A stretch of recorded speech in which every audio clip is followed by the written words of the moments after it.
Bienvenidos, bienvenidas a un nuevo programa de Tangente. Estamos en martes, ¿verdad? Martes de aprobación del presupuesto, martes de unas cuantas leyes que van a pasar en el Congreso. Y hoy tenemos un tema que era necesario y era muy interesante. Dan ganas, o daban ganas desde hace tiempo, desde hace días, de volver a un tema que nos interesa mucho y que hemos tocado en varios momentos. Y antes de presentar a mis invitados, que ya han estado aquí, pero que vamos a darle un par de vueltas de tuerca a esta cuestión, como siempre recordarles que hay que darle like, que hay que darle suscribir, que hay que compartir, que hay que comentar y que todo ese engagement nos sirve para que estemos arriba en los rankings, para que ustedes puedan ver el contenido y para que nosotros nos podamos financiar con ese contenido y hacer del proyecto un proyecto, como es todavía hoy, sostenible. Tangente GT, por cierto, en todas las redes sociales y en plataformas de podcast y demás. Bueno, para hablar de este tema tenemos a dos sospechosos habituales, ¿verdad? ¿Cómo están ustedes? Enrique Naveda, acabas de sacar un texto bien interesante en Plaza Pública sobre estas cosas, ¿verdad? Yo creo que es interesante, sí. Sí, salió el lunes por la tarde, se titula Oligarquía ocupa, lo que dicen los datos, y es parte de un trabajo más amplio en el que venimos trabajando con Gabriel y otros dos investigadores, que son Harald Waxenecker y Frida Monzón. Digamos que son algunos de los resultados preliminares de ese trabajo, sobre todo en la parte cuantitativa y empírica. Que además complementa otro que publicamos hace ya unos meses. Se titulaba la arquitectura invisible de la dominación empresarial, ¿no? Analizamos distintos aspectos de un mismo fenómeno. Y que ya vinieron aquí a comentar ese como marco teórico. Creo que los datos de esta parte son jugosos e interesantes y ya lo presentaste tú. Entonces, ¿para qué voy a andar presentando yo, Gabriel Reyes? Que aquí ya viene en calidad de consultor que ayudó a hacer este estudio, ¿verdad? La parte más, tú hiciste la parte más teórica. Y de intelectual. Histórica. Y creo que la pregunta que surgía original era un poco, observamos que existen en las entidades autónomas y descentralizadas en Guatemala una proliferación de gobiernos y juntas directivas corporativas. Y queríamos primero conceptualizar ese modelo. O sea, ¿Qué es lo que pasa en Guatemala en relación a, digamos, 150 años o quizá un poco más de historia del corporativismo en el mundo? Y eso en la discusión de ahora vemos que es un reto más complejo del que creíamos, tratar de predicar este evangelio. Es un reto maravilloso, porque concretamente lo que nos trae aquí lo sabrán, lo adivinarán y quien no se haya enterado, bueno, no sé en qué piedra se ha escondido, pero en los últimos días se ha hablado mucho del papel, especialmente del CACIF, en los espacios corporativos, pero por cierto, aquí vamos a hablar del corporativismo en general también, ¿verdad? No solo del actor CACIF. O sea, aquí uno es anticorporativista de la cuna a la sepultura con todos los actores. Yo les decía antes, yo quiero a las universidades fuera de las comisiones de postulación, quiero a la USAC fuera de todo porque la han politizado y la han destrozado, quiero a los colegios, no quiero saber nada de esos cerotillos de los colegios que tienen un montón de poder, de gratis también, ¿verdad? Y que se les da todos estos espacios solo porque se han colegiado, etcétera, etcétera. Es general, pero nos trae aquí sobre todo la presencia del sector privado tradicional y de una serie de organizaciones muy particulares que nadie ha estudiado de verdad si son verdaderamente representativas. Ellos te dicen, tenemos no sé cuántos miles de asociados. Yo quiero ver eso. Yo quiero ver si todos pagan, ¿verdad? Yo quiero ver si participan. Yo creo que todos tienen voto. Yo quiero ver si todos tienen votos. Sabemos que no todos tienen voto. Yo quiero ver cómo eligen a sus representantes de organizativos, pero también cómo eligen a sus representantes que van a ir a los lugares donde se toman decisiones del Estado, ¿verdad? Todo eso no nos lo explican. Todo eso no es una caja negra. Pero la parte cultural, que es maravillosa, es alianza público-privadas. Ahí está, público-privadas. ¿Cómo vas a quitar al sector privado de algo que es público-privado? Es que de verdad eres idiota, ¿verdad? Y es un argumento bien tonto, ¿verdad? Solo para ponerlo encima de la mesa, pues al final la alianza publicada es un tipo de contrato de inversión, ¿verdad? Y entonces pues, podrías decir lo mismo de cualquier contrato de carreteras, ¿verdad? Ajá, tendrían que estar en la junta licitadora porque están implicados en el proyecto. Están ahí y ellos saben cómo se hace la obra. obra. La empresa que lo va a hacer sabe cómo lo va a hacer. Que por cierto, el modelo es un poco así, ¿eh? El modelo de corrupción de construcción es eso, es que de una manera indirecta los que son dueños de empresas están metidos en las juntas de licitación, bueno, pues ahí sí, por una cuestión de pagarle a chichincles y para... Pero por lo menos tienen la decencia de disfrazarlo. Sí, y no decir, tengo todo el derecho a estar ahí, si el que sé hacer carreteras soy yo, pedazos de hijos de la Gran Bretaña, ¿verdad? Bueno, está bonita la charla. Si quieren ustedes tener charlas parecidas con un vinito, con un zacapita, con algún otro tipo de bebida espirituosa, que esté rica, que sea aquí de Guatemala, tomen Party Smart. Háganlo al empezar a beber y eso lo que va a hacer es protegerles el hígado, hacer que se procese mejor el alcohol, tener menos consecuencias de la goma al día siguiente y van a apostar a largo plazo por la salud. Lo pueden encontrar en Super 24, lo pueden encontrar en supermercados, en farmacias.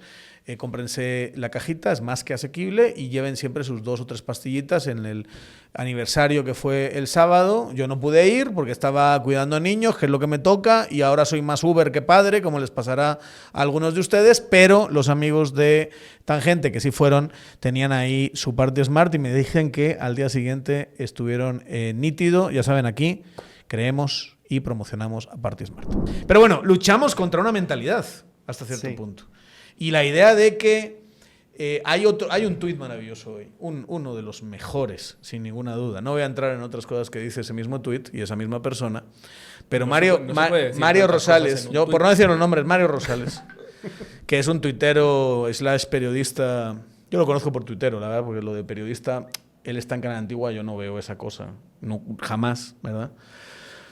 Pero a mí me cuesta mucho trabajo hablar de él, le tengo mucho resentimiento, porque él dijo un día que podía salvarnos a todos siendo presidente y metiendo 50 diputados. Y te da rabia que no sea. Y me da rabia que no nos salve y no lo haga, ¿verdad? Pero solo para ilustrar un punto, no para hacer un análisis de lo que dice, ¿verdad? Sino para ilustrar un punto, dice que querer sacar al CACIF de espacios corporativos es totalitarismo. No autoritarismo, totalitarismo. ¿Cómo contestas a esa afirmación? Qué difícil de contestar. Ni siquiera le quisiera contestar porque me parece que es absurdo, pero eso sí, hay en su idea un tren de pensamiento que creo que no es nuevo. Sí. Creo que él no la entiende, pero se empieza fumando y se termina cometiendo un asesinato.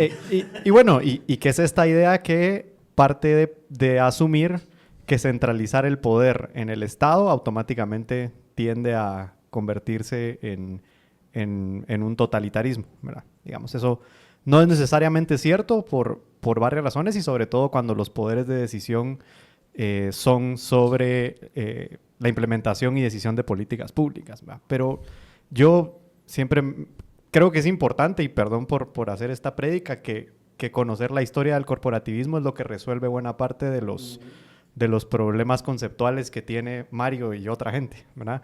Y para no hacerla tan excesivamente larga, yo me gustaría regresar un poquito al origen del corporativismo guatemalteco versus los corporativismos en el mundo, digamos. ¿Me permitirías hacer un inciso? Sí, seguro. Porque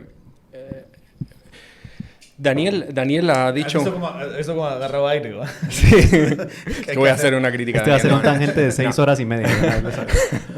No, Daniel ha dicho muy tajantemente que aquí somos contrarios al corporativismo. Y yo diría... Bueno, yo estoy hablando de mí. Sí. Y yo diría... Sí puedo decirlo de mí, ¿no? Sí, pero yo quisiera aclarar... Yo diría que soy el que menos en esta mesa. Yo diría que aquí hay amplia tensión, ¿no? Sí. De entrada, quienes participamos en esta investigación no compartimos necesariamente los principios acerca de la validez o invalidez del corporativismo. Yo sé que yo soy más anticorporativista que Gabriel y que Gabriel ve escenarios en los que el corporativismo es un arreglo que puede facilitar resultados democráticos.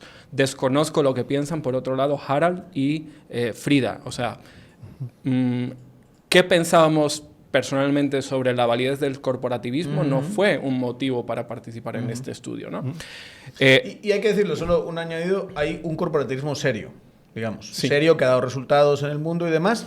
Algunos, los que somos anticorporativistas, criticamos también ese corporativismo tripartito, equilibrado, de países de Europa desarrollados y representativo, o sea, sindicatos representativos, patronal representativa. Pero bueno, eso no te quita la validez de ser anticorporativista. Sí, ¿no? yo tiendo a tener una posición más cercana a la tuya, aunque puedo imaginar escenarios en los que transigiría algo más con el corporativismo, pero desde luego tiendo a creer que es un mecanismo, por principio, antidemocrático, que viola ciertas reglas básicas. Pero la investigación que nosotros hacemos no es acerca de si el corporativismo como modelo o el neocorporativismo son válidos o son inválidos, son democráticos o son antidemocráticos, sino específicamente qué es el modelo guatemalteco y qué grado de democracia se le puede atribuir. Ese es el centro de la investigación. Hay críticas al corporativismo que tienen que ver con si facilita la corrupción, con si produce conflictos de interés. Parte de la conversación que está habiendo ahora es acerca de eso. No era nuestro objetivo principal demostrar si era un corporativismo corrupto o no, si producía resultados o no, sino acerca de su conformación y si era democrático o no. Ahora, en el camino nos hemos encontrado con mucha información de esa naturaleza y creo que podemos decir que hay muchos espacios en los que también corrompe profundamente las decisiones. Los ejemplos vendrán en el futuro porque todavía estamos corroborando, etc. Pero no es el centro de nuestra investigación. El centro de nuestra investigación es una forma democrática de organizar el poder y la delegación del poder dentro del poder público, ¿eh? Y tal vez antes de contar la historia, ya que dijiste eso, hay que hacer una salvedad que es poco estudiada también, que es, ¿cuál es la alternativa al corporativismo? Claro. Y hay un texto ahí muy bonito de Robert Dahl que habla sobre el pluralismo, que es la alternativa sin reglas. Digamos que los actores compitan entre ellos, los actores intermedios compitan entre ellos por el acceso a las decisiones públicas de forma relativamente anárquica, digamos. Los efectos de eso se ven principalmente en Estados Unidos, ¿no? Que es que eventualmente los actores con poder terminan organizando estructuras que tienen muchos recursos, controlan muchos recursos y pueden utilizarlas para incidir en campañas políticas. Eso se puede regular, pero digamos es importante conocer la alternativa para saber qué pasa si mañana eliminamos todas las estructuras corporativas. Eso no va a desaparecer el interés de los actores privados en incidir en el Estado. Lo que va a hacer es reorganizarlo en otro tipo de estructuras que pueden tener menos control que las corporativas. Solo para ponerlo como un... Es decir, la única alternativa al corporativismo no es el totalitarismo. No. Ajá. O sea, no está aquí un lado el corporativismo y aquí el totalitarismo. Lado, Stalin, cuanto más corporativismo, menos totalitarismo y viceversa. No es así. Simplemente no es así. Perdón. Sí, no. Históricamente no es así, etc. Y bueno, otra cosa que es importante decir es que hablar en términos de ausencia y presencia del corporativismo es inútil, porque el corporativismo tiene 200 años de 100.000 formas de operarse y ejecutarse, y entonces decir, sin corporativismo vamos a estar mejor, o sea, eso es una reducción absurda de un concepto extremadamente complejo que se puede manipular, que los estados pueden, pues manipular es una palabra fea, pero que pueden adecuar, digamos, a las necesidades propias de cada sociedad. O sea, siento que, y creo que el artículo de Pedro Trujillo, que hace muchas cosas mal, pero hace bien en decir, ¿saben qué? No hablemos de presencia o ausencia, hablemos de los modelos, ¿no? Eso... Qué bueno que lo trajo antes de insultar a todo el mundo. Te refieres a un artículo que escribe Pedro Trujillo en Con Criterio, por si quieren ir a buscarlo. Es un artículo donde efectivamente una de las cosas que dice es que la gente que se opone al corporativismo es envidiosa. ¿verdad? Ese es uno de los argumentos. Está ahí escrito, o sea, no... Sí, digamos... yo diría que algunas personas, Pedro, son envidiosas. Debe haber. O sea, creo que hay que dejar un espacio para contemplar la posibilidad de que uno critique el corporativismo sin ser necesariamente envidioso, ¿verdad? Eso es una buena... Sí. Digamos, creo que es una buena base. Envidiosas del sector privado, quiere decir. Sí, claro. De que, supongo del dinero, la gente que tiene dinero, ¿verdad? Que no siempre es lo mismo. Sí.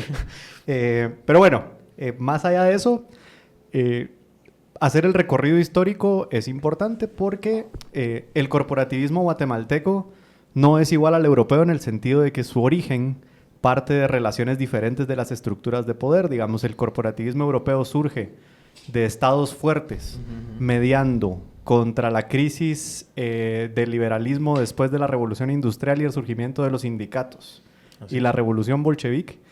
Y el corporativismo guatemalteco surge de las estructuras coloniales, donde un grupo de empresarios agroexportadores empiezan a tener mecanismos institucionales de consenso. Bueno, viene de fábrica la influencia que tiene esa gente. Ese fue el origen del poder. Una de las cosas más brutales, y yo creo que lo he dicho en este programa varias veces. Viene de fábrica es una gran expresión para este caso. Vienen de fábrica, es así. Sí. O sea, si tú entiendes el sistema colonial, que es el predecesor de los 200 años de independencia que lleva este país, y esto es culpa de los españoles, es decir, de Quique Naveda y su gente, ¿verdad? Porque yo no me incluyo. Aquí yo soy Jerinquinan, ¿verdad? Nosotros también te incluimos. Yo soy suizo y soy irlandés, no soy español como este hijo de su madre.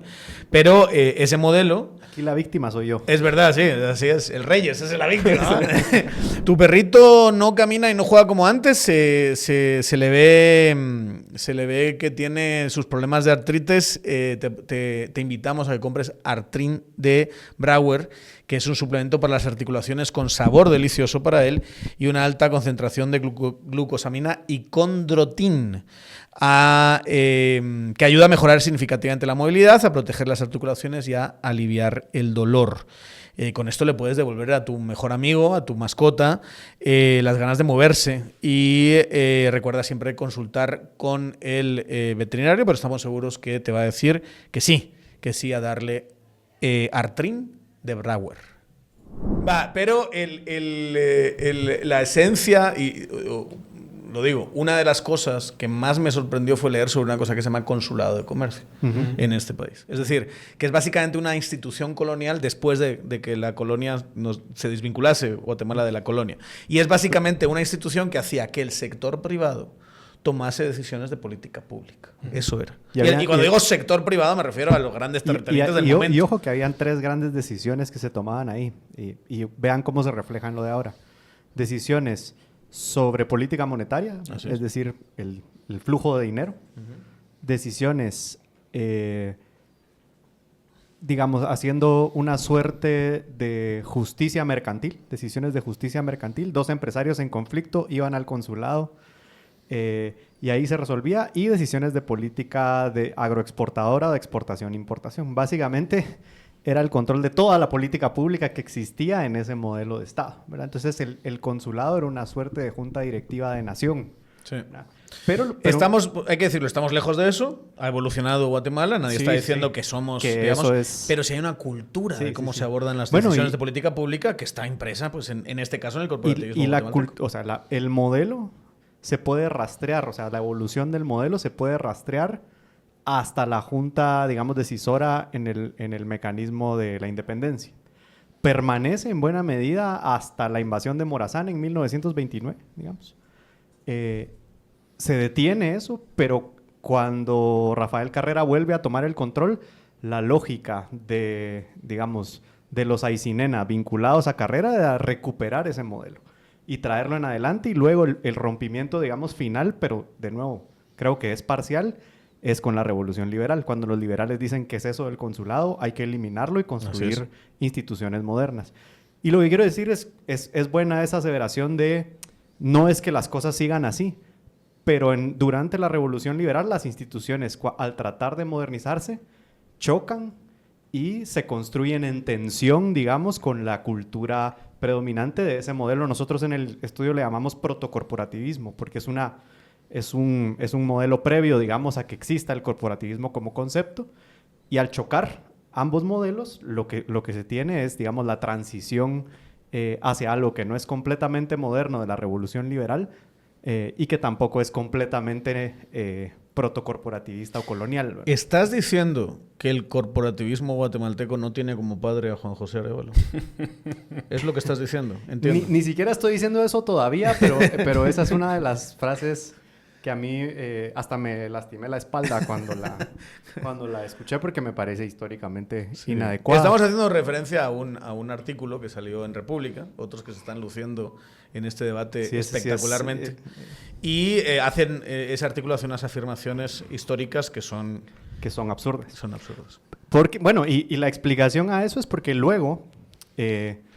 después de la Revolución Liberal y, digamos, en la transición después de la Revolución Liberal, entre la Revolución Liberal y el gobierno de Ubico, es cuando la discusión sobre la constitución de bancos centrales en Guatemala toma mayor auge. Y hay un economista, el famoso Kemmerer, que ustedes lo habrán escuchado, que divulgó por toda América Latina modelos de juntas monetarias similares a la Fed en Estados Unidos. Y entonces, la discusión, digamos que ahí es donde el Consulado de Comercio y el Banco Central se chocan en la historia. Digamos, este modelo de una junta monetaria donde estén incluidos todos los actores que toman decisión sobre política monetaria les hace buen sentido a los empresarios guatemaltecos porque era algo que ya habían vivido. Uh-huh.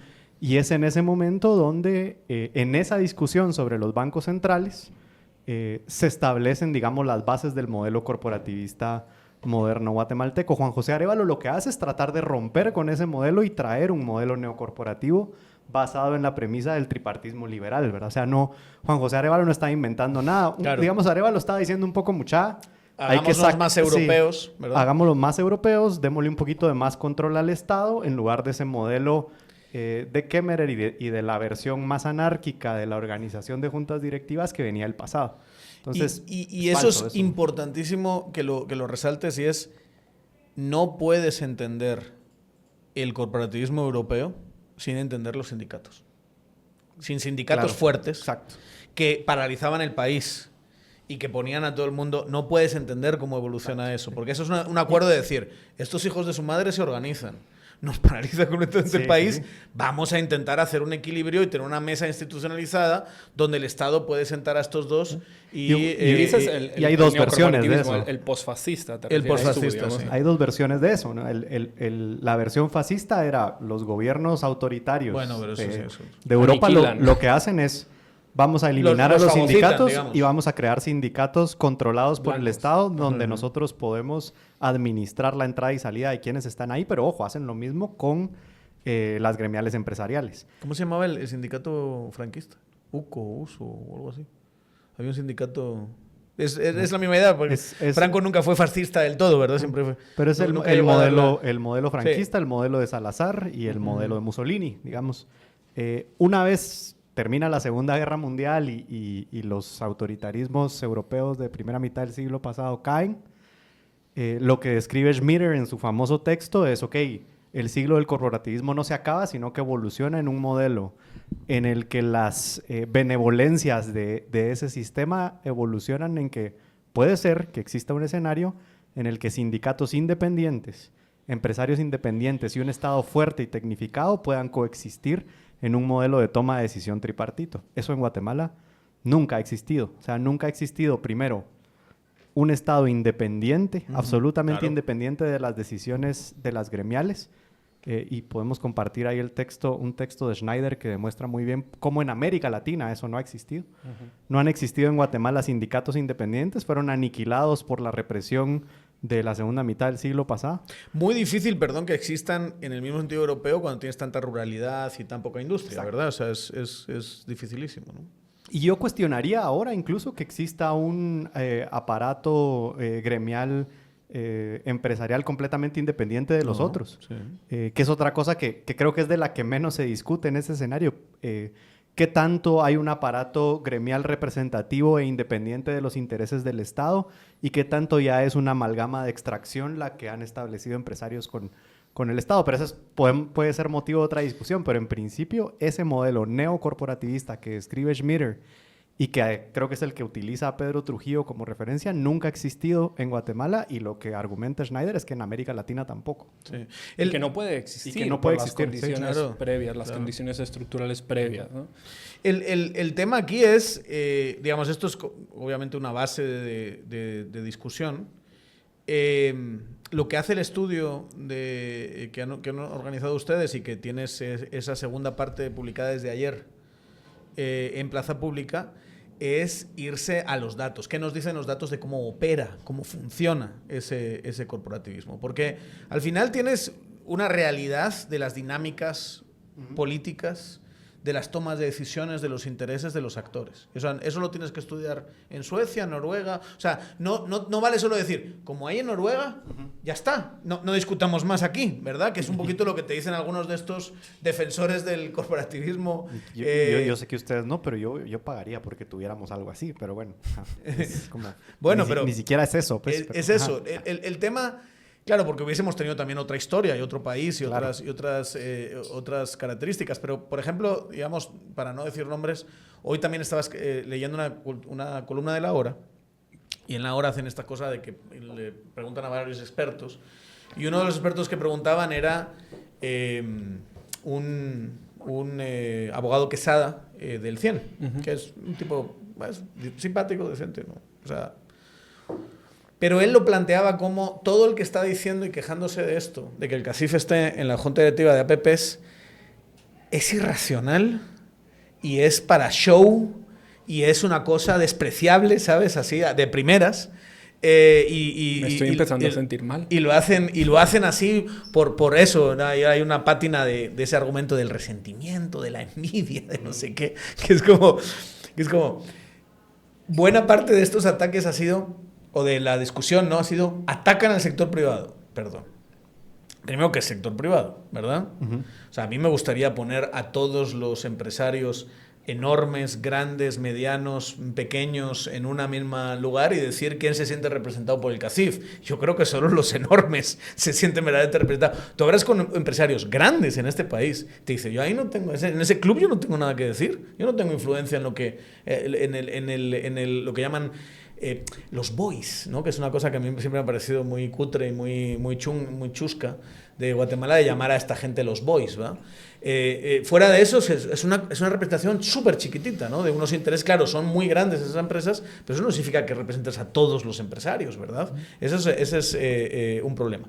Pero, en fin, me estoy desviando un poco. El caso es que hay que intentar abordar las realidades de cómo opera el corporativismo guatemalteco, y a mí me parece que hay una parte de los datos, porque lo sacaron ayer son datos sobre los representantes que son muy significativos, y es, además de tener muchos más asientos el CACIF que cualquier otro actor, la gente que va ahí tiende a estar mucho más tiempo, ¿verdad?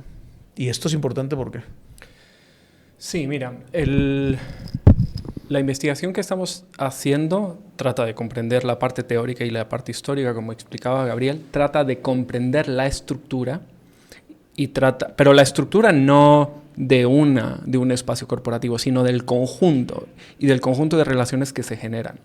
Y luego trata de entender las prácticas. Las prácticas es lo que todavía estamos procesando porque estamos trabajando con entrevistas, con información documental, etcétera, y cotejando un montón de cosas.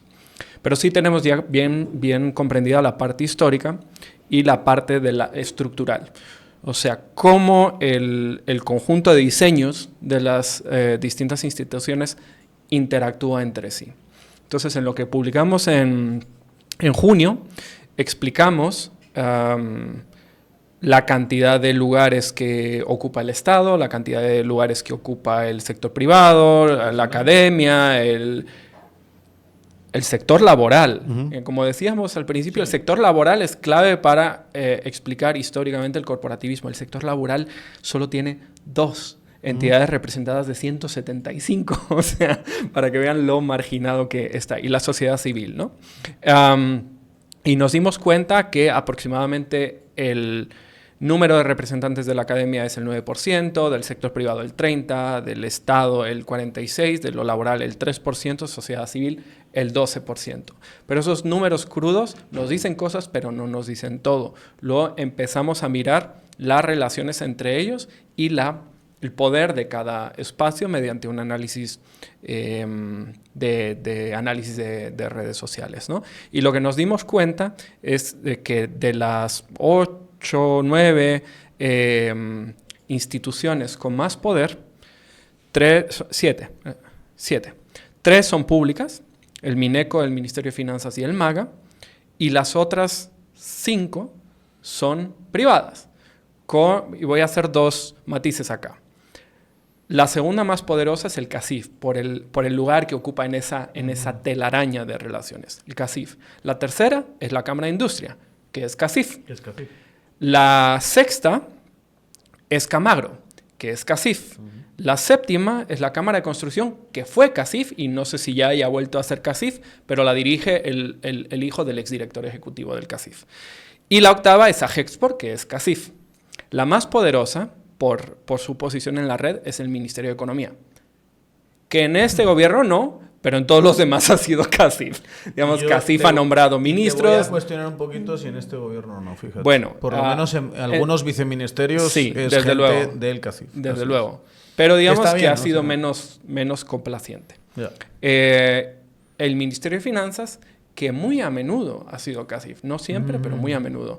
Y el MAGA, que tan era visto por CACIF como CACIF, que fue el CACIF el que pidió que lo metieran en la Junta Monetaria cuando se hizo la reforma para incluir a otros actores nuevos, ¿no? Entonces, de los 8, 5 son CACIF y los otros 3 más o menos. Eso eran algunos resultados de aquel momento. Y entonces no tienen mayoría en la práctica, pero sí... Bueno, depende de qué institución, algunas sí. Sí, en algunas sí, ¿no? Pero digamos, visto como telaraña, no es mayoría, el Estado es mayoría, pero el poder está en CACIF. Y esto es importante, porque uno de los argumentos para defender este sistema de parte de la mayoría de los miembros de CACIF, con los que yo vengo hablando desde hace 10, 12 años que vengo investigando este tipo de cosas, es que es plural, porque hay más. Bueno, estos resultados demuestran que no es plural, porque aunque hay 175 organizaciones, ninguna pinta nada. A partir del número 20 no pintan nada, ¿no? Y yo ahí metería otra variable que es... Este es el análisis del componente formal. O sea, revisando la norma, digamos, uno puede sacar estos números y sacar algunas conclusiones que no coinciden, digamos, con el argumento que ellos plantean. Pero luego hay un entramado que es bien difícil de estudiar y de demostrar cualitativamente, académicamente, que es un entramado informal de relaciones que establecen ciertos criterios históricos de dominación y que también se reflejan en la formalidad. O sea, y uno lo ve en el consejo directivo de ANADI, ¿verdad? En su versión original, en la versión propuesta y en la versión que seguramente va a quedar. La idea es un poco, no quiero decir que sea una conspiración o un complot, pero dispersar el poder, ¿verdad? Meter ahí 7 gentes, unos 3 ministerios, unas 3 asociaciones privadas y alguien más. Metamos a la USAC, metamos a quien sea. Y luego, cuando uno habla con la gente, el mecanismo informal en un escenario de poder disperso es algo que sí podemos documentar. Hay gente que empieza a tener ventaja por tener más recursos, por tener más facilidad de predominar en el tiempo, claro.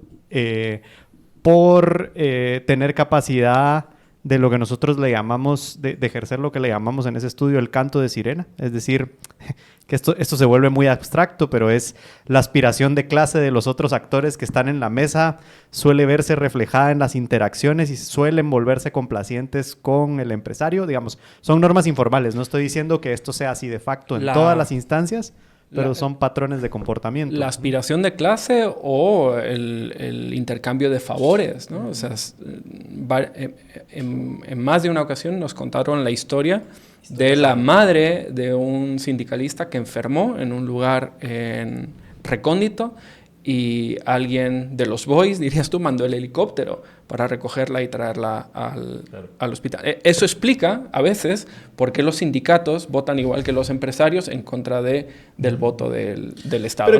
Pero hay que decirlo, esto es quizás forma parte del mismo proceso, pero no es lo más importante. No, para nada es lo más importante. Y volvemos a tu pregunta, la longevidad.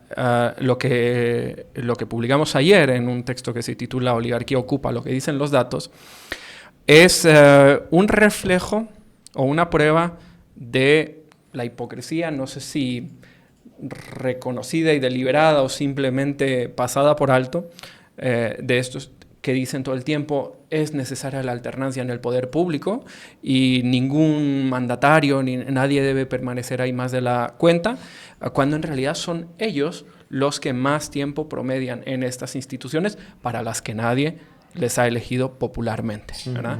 En promedio, el tiempo que duran los representantes empresariales en las instituciones corporativas es el triple que el que duran los representantes del Estado.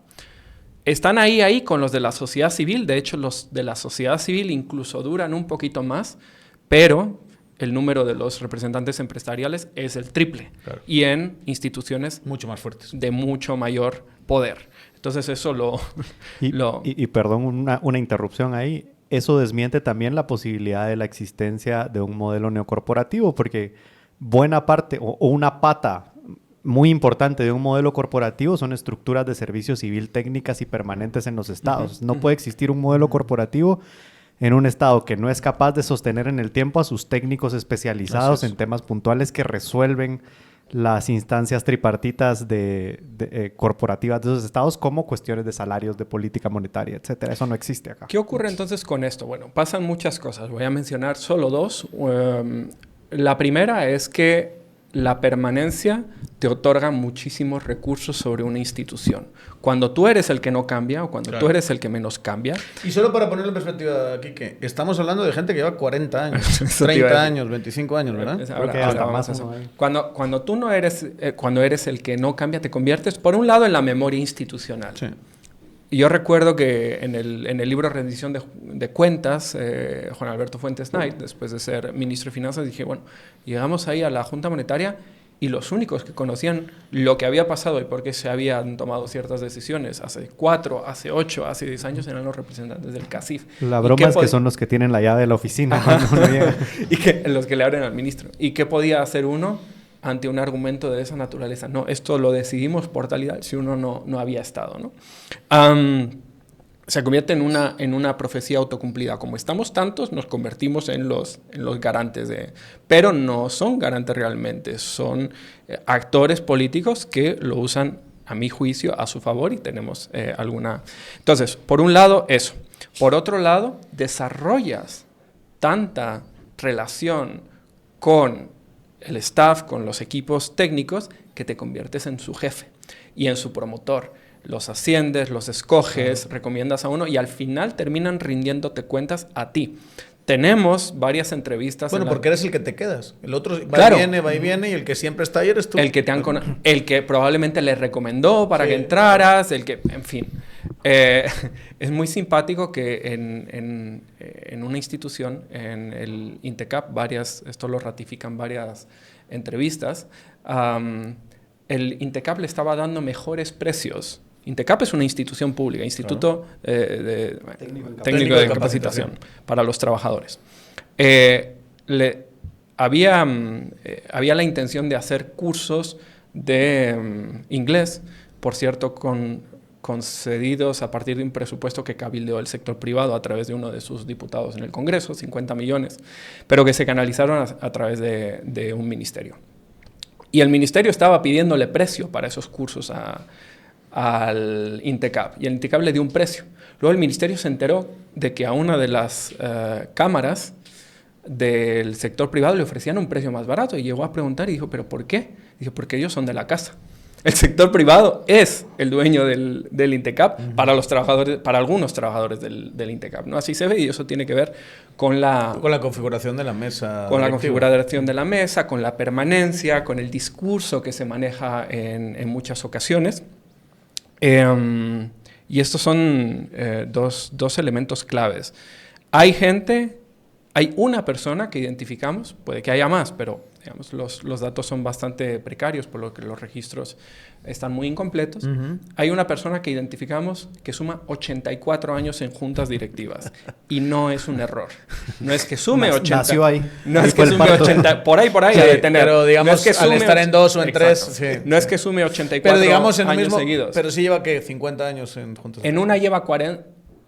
Cuando cerramos la investigación, que fue a finales del año pasado, la recolecta de datos llevaba 40 en una y 44 en otra. Se solapaban. No ininterrumpidos, en una era ininterrumpidos y en la otra creo que había un pequeño periodo de diferencia, pero lleva 84 años en total. Pero en esa misma había uno que lleva otro del sector privado que llevaba 40. Sí.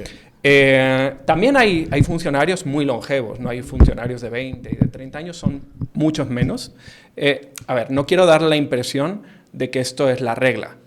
84 años no es la regla, 40 años no es la regla, pero sí que hay muchos más casos anómalos dentro del sector privado de longevidad extrema, de mandatos ultra prolongados. Y al margen de esos casos atípicos, tenemos otros indicadores que nos dicen que en promedio, la media, todos los indicadores nos dicen que duran bastante más. Y los que menos duran, de hecho, son los funcionarios públicos, que son los que deberían estar llamados a otorgar esa longevidad. Entonces, y para irse cerrando el argumento, nosotros venimos aduciendo desde hace bastante tiempo que esto es un mecanismo de garantizar de una manera un poco tosca de proteger a los empresarios de los ciclos democráticos, de los ciclos electorales, ¿no? Sí. De darse... Que si me permites, sí. Hay una frase maravillosa que tú me mandaste. Vas a decirlo, perdón. De los ciclos democráticos. Y es que él se lo piensa todo y tal, y ya tiene su argumento.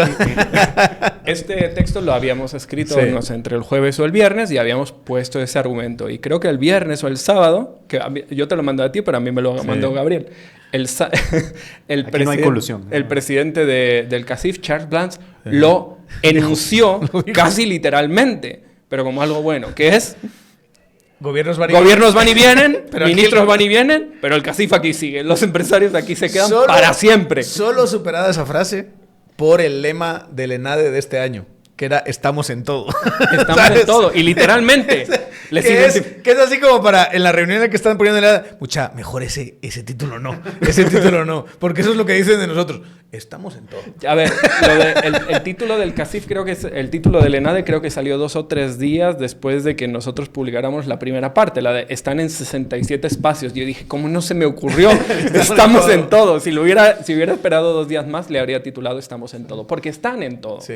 Y están en todo, y de nuevo, no están en todo porque sea un sistema plural en el que todos están en todo. No, hay muchos. La mayoría no importan, pero además es que no están en todo. Si vamos a Nadie, mencionaban a este chico que hizo el artículo sobre corporativismo y Arévalo. Arévalo padre. Y decía, la inclusión de la sociedad civil y del empresariado es un principio fundamental del liberalismo. Bueno, mentira. Como principio fundamental, mentira. No sé, libertad, individualismo y corporativismo. Yo conozco a la gente que le dio clase a este chico y no le han enseñado eso, es mentira. Está bien, no hay ni siquiera que rebatirlo, creo yo. Pero el asunto es que estaba abogando a favor de la inclusión del sector civil en A Nadie, en la que solo está, del sector privado, en la que solo está el sector privado. Claro. No hay incluido a nadie más, es el sector privado con el Estado. ¿Para qué? Para que negocien entre ellos. ¿Para qué? Para que se impongan. A mí lo que me gustaría hacer un ejercicio con ustedes es, extraigámonos de la discusión sobre el CACIF en específico. Sí. O sea, para que no se sientan aludidos y digan que es un ataque de los envidiosos. Y hablemos un poco más en abstracto, bueno, en concreto, ¿no? O concreto también bueno, podemos hablar de otros actores, esa es una, pero también podemos hablar de 2 cosas, de qué impacto tiene que los empresarios estén en algunas instancias en términos de la capacidad de decisión, pero sobre todo el conflicto de interés. O sea, no estamos hablando del CACIF por el CACIF, estamos hablando de los intereses voy a decir la frase, del pueblo de Guatemala, entre comillas, que los ciudadanos guatemaltecos puedan tener, o los problemas que pueda traer que exista conflicto de interés entre, por ejemplo, el decisor de qué empresa contratar para una obra y la empresa contratante. O sea, no hablemos de ellos en específico, hablemos del conflicto de interés en general. Hablemos también del tipo de decisiones que se toman en esas juntas directivas y por qué, por ejemplo, no sé, podemos ver ejemplos de dónde hay o no conflicto de interés y hablemos también de qué efectos tiene eso sobre el mismo empresariado, porque siempre se habla de si nunca hubiéramos metido a la USAC en las estructuras corporativas, la USAC seguiría siendo una universidad independiente, histórica, académica, pero politizarla ha ido generando estructuras de corrupción, conflicto de interés. Lo mismo decimos de los colegios profesionales, lo mismo decimos de... ¿Qué pasa con los empresarios cuando se empiezan Ellos son inmunes a esa politización. Aunque estén 40 años ahí, ¿no? ¿Sí?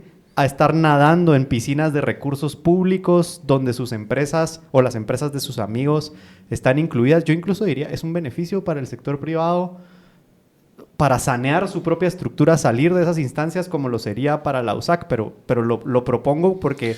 Y yo te digo algo más. Estoy de acuerdo con esa lectura. Primero, tú lo has planteado como empresarios e interés común, pero yo digo que también hay un problema para el resto de los empresarios. Múltiples entrevistas, algunas de ellas con asesores del gran sector privado, no reconocían un problema. Decía, solo por el acceso a información privilegiada que tienen, pueden tomar decisiones más rápido y beneficiarse de ciertos precios de compra de terrenos, etcétera, que ningún otro empresario puede hacer. Ningún otro empresario tiene esa ventaja. Y eso no es una ventaja para todo el CACIF, es una ventaja para los que tienen acceso a esas mesas o a quienes llegan a esas mesas. Esa información no circula hasta el pequeño empresario que está agremiado a CACIF. No, eso es una ventaja para los grandes que acceden a esa información. Y habría otra, si me permiten, un poquito más abstracta, pero habría otro beneficio. Yo estoy convencido de esto, obviamente no hay pruebas, es una opinión que dejo ahí. Una de las razones por las cuales no tenemos una arena, una de las razones por las cuales no existe un partido, que es lo más sano que podría existir en este país. Pero tenemos una arenas. Dios de mi corazón. Un partido político que representa los intereses del sector privado tradicional, con cuadros del sector privado tradicional, con programas, con ideas de política pública, con ideólogos, con discurso. Es porque ya están metidos en el Estado. Porque no tienen que ganar elecciones. Exacto. Porque ya dominan desde porque ahí. Ya tienen esos espacios. Y bueno, en cualquier caso, van y vienen los gobiernos, pero nosotros estamos allí. Creo que si los sacas... Se libran de las veleidades de los ciclos, de las veleidades de los electores y de los ciclos democráticos. Lo mismo decía Franco, ¿verdad? Claro. Franco decía... No te metas en política. No te metas en haz política. Como yo. Dice, haz como yo, decía Franco. No te metas en política. Y el periodista al que se lo dijo decía, ¿de qué está hablando? Haz como yo. Haz como yo, porque para él la política era lo que pasaba debajo de él, ¿verdad? Obviamente... O la política es la competencia, eso no le interesa. No estamos hablando no estamos comparando perfectamente esas dos, pero creo que sí habría un incentivo mucho mayor a decir, bueno, nos toca montar un partido, un proyecto y ganar elecciones. Claro. Y las podrían ganar perfectamente. Claro. Este es un país conservador, es un país que parte de lo que piensa el sector privado conecta muy mucho con ciudadanía y puedes conectar con tu 20%, pasar a la segunda vuelta, ganar a Sandra Torres, que es como se llega a las elecciones en las últimas décadas, ¿verdad? Se llega a la presidencia perfectísimamente. Te digo otra cosa. A mi juicio, digamos, uno de los principios elementales y con poca variación histórica en materia de corporativismo es que hay una representación monopólica de los intereses de ustedes. Para que funcione tiene que haber una representación monopólica. Sí. Entonces, solo hay un representante de los intereses de un sector. En este caso es CACIF el que lo representa en general y la red en torno a CACIF. Sí. ¿Qué ocurre cuando eso sucede? Que el resto de empresarios tienen incentivos mayúsculos para acercarse al que funciona como intermediario, como gatekeeper. No puedes acceder a esos recursos de otra manera. Entonces, la afiliación crece necesariamente y la organización se fortalece, y en este caso se fortalece para beneficiar. Y al fortalecerse se diversifica. Exacto. Yo agregaría también que esa es una forma, lo que hay es otra, pero para ser intelectualmente honestos, hay mecanismos intermedios para jugar con lo que hay. Y por eso esta discusión sobre el consejo directivo de Anadia era importante. Hay espacios donde el corporativismo puede ser útil porque los intereses del sector privado son necesarios en la mesa, como las mesas tripartitas de discusión del salario mínimo. Uno sabe que se van a oponer, pero hay que escuchar sus argumentos, digamos. Escuchar los argumentos del sector privado no es nocivo para la democracia y es algo que... Pero eso es voz. Eso es... Tener voz. A veces voto. No estoy descartando que a veces voto. Pero es ideal tener... O bueno, hay escenarios en los que se puede buscar mejores espacios para que tengan voto, donde hay estructuras y reglas claras para interactuar. Entonces, hay mecanismos. Por ejemplo, hay mecanismos en los que pueden tener voto para algunas cosas y otras no, ¿verdad? Okay. Yo no me opondría a que el CACIF o el sector privado, no CACIF cualquiera, participe con voto en las discusiones sobre la política pública e infraestructura. Por ejemplo, no estoy diciendo que así sea, pero no estoy completamente en contra que el sector privado participe en las decisiones de contratación de empresas, por ejemplo. Entonces hay mecanismos como crear quórum específicos para ciertos tipos de decisiones que permiten tener instancias corporativas donde los privados tienen voto en algunas cosas. Esa es una alternativa. Los dos me están viendo como que me quieren matar, pero es una alternativa. Digamos, porque participaron en la política, en las decisiones políticas acerca de configurar los tratados de libre asociación o de libre comercio, y en lo que resultó eso es en grandes cuotas para ellos, claro. No para los comerciantes en general. No estoy diciendo que sea ideal. A lo que voy con esto es que hay tan poca, no sé, vastedad cultural y de conocimiento en sus mismas instancias que son incapaces de encontrar alternativas intermedias para ayudarse a ellos mismos. Por ejemplo, decir, miren, muchachos, ¿saben qué? Sí, va. Estemos ahí, establezamos un mecanismo institucional de consulta, por ejemplo, donde no tengamos voto, lo que decías. Esa es la forma en la que lo han hecho los otros países de América Latina. En Brasil es así, en México en buena parte es así. Ok, no hay voto, pero hay un mecanismo institucionalizado en ley donde me tienen que preguntar. Son consejos consultivos. No importa lo que yo... Y es eso, y es una voz muy fuerte. O sea, y me tienen que preguntar por ley. Y vamos a establecer un mecanismo en el que todos se sientan y me escuchan. No importa lo que yo diga, pero esa es una forma. La otra son los quórums diferenciados. Pero no, acá es... Nosotros somos el referente técnico y queremos voto y doble representación. Y además te voy a decir una cosa. En ningún lugar del mundo eso es... Te voy a decir una cosa. Yo conozco bien la Cámara de Construcción y agentes que yo creo que hay lo que yo me encontré, grandísimos y fantásticos empresarios. ¿Verdad? En todos lados hay grandísimos. Sí, así es. No estamos impugnando y gente eso. decente. Yo incluiría que lo que me encontré fue gente decente siempre. Que alguno habrá por ahí. Solo Fue después por cierto, mi contacto fue después del caso de corrupción y corrupción, que creo que ventiló a mucha gente que estaba ahí. Pero quiero decir una cosa. Esa gente, por lo general, no hace carreteras. O sea, si quieres entidad técnica que haga carreteras, que Shelder Córdoba, que Gabriel Guerra, que los Aguilar, que los Mendoza, que los no sé qué, y que los grandes contratistas del Estado, que esos sí hacen carreteras y algunos las hacen muy bien, hagan una cámara y a esa ponemos en el... Porque los que están en la Cámara de Construcción, muchos de ellos no han hecho carreteras en su puñetera vida. Las hacían sus abuelos o sus papás, ¿verdad? Dejaron de hacer carreteras porque es un espacio que dejaron de tener control esa clase de empresarios, dejaron de tener control sobre eso. Tienes dos gremiales en la Cámara de Construcción, una que es de vivienda y otra que son de contratistas. Los contratistas, la inmensa mayoría, no hace carreteras. Entonces, si estamos hablando de conocimiento técnico de hacer carreteras, que estoy convencido que esa gente mañana te hace una carretera, o sea, seguro que el conocimiento que tengo lo saben, pero el que sabe hacer carreteras en el país es el del Córdoba. Ese sí hace carreteras. Y Shell de Córdoba está completamente fuera de esta discusión, ¿verdad? ¿Por qué Shell de Córdoba está fuera de esta discusión? ¿Por qué no ponemos a Shell de Córdoba en un asiento en Anadie para que asesore en lo que sabe hacer él, que son carreteras? Porque es otra discusión. Porque no es... Pero es un empresario enorme. Pero si tiene un montón de contratos, si tiene un montón de dinero... No. Ese sí no. pero te aseguro que no te van a poder argumentar por qué ese sí no, ¿verdad? Seguro, ¿no? Si es el que sabe hacer carreteras en el país. Obviamente no estamos defendiendo sí, la idea de que Isildo del Córdoba está ahí. Te van a sacar de contexto. Pero no, al revés, ¿verdad? No quiero a Isildo del Córdoba ahí, tampoco los quiero a ustedes, fulanos. No queremos a Isildo del Córdoba ahí. Queremos, si acaso, bueno, en fin. Yo tengo otra versión de cómo sería distinta a la de Gabriel, pero... Yo sí quiero que quede claro un aspecto. Acá no estamos haciendo un alegato ni una argumentación en contra del empresariado, ni de los empresarios, ni demonizamos a los empresarios. Lo que decimos es que hay una oligarquía perfectamente organizada que tiene un acceso privilegiado a recursos públicos a través de reglamentos y de leyes. Te voy a decir una cosa, no están perfectamente organizados. Bueno. No lo están. Pero mejor que cualquier... Y te voy a abordar ese tema. Porque hay muchas de las argumentaciones de gente que sabe cómo funcionan estas cosas por dentro. Que lo que te dicen es, puta, si supiese la información que yo tengo... Yo tengo información muy parecida.